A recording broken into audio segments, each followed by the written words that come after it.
Hello అందరికీ, welcome to my channel. ఈరోజు అయితే మేము బయటకైతే వచ్చేసాము ఈవినింగ్ టైంకి.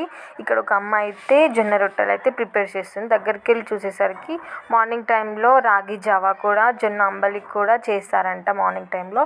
ఈవినింగ్ టైం అయితే జొన్న రొట్టెలు అయితే ప్రిపేర్ చేస్తారంట.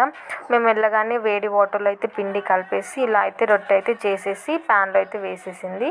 ప్యాన్లో వేసిన తర్వాతకైతే మంచిగా తడిగుడ్డతో అయితే ఇలా అయితే స్ప్రెడ్ చేసేసుకుంది. స్ప్రెడ్ చేసుకున్న తర్వాతకి మళ్ళీ ఒక జొన్న రొట్టె మళ్ళీ ప్రిపేర్ చేస్తుంది. ఇదైతే కాలుతూ ఉండగానే ఇంకోటి అయితే ప్రిపేర్ చేస్తుంది. ఒకవైపు మంచిగా కాలగానే మంచిగా ఇలా చూసేసుకొని ఇలా అయితే టర్న్ చేసేసింది. చూసారా ఎంత మంచిగా కాలిందో. దీన్ని అయితే ఒక హాట్ బాక్స్లో అయితే పెట్టేసి ఉంచారు. మేమైతే తీసేసుకొని వచ్చేసాము. ఒకటైతే తీసుకొని వచ్చేసి దాంట్లో మంచిగా మ్యాంగో పికిల్ అయితే వేసేసి తిన్నాను. చాలా బాగుండింది టేస్ట్ అయితే. జొన్న రొట్టె ఇష్టం అనేది, మీకు ఏ రొట్టె ఇష్టం అనేది కామెంట్ చేయండి. నచ్చితే లైక్ చేయండి.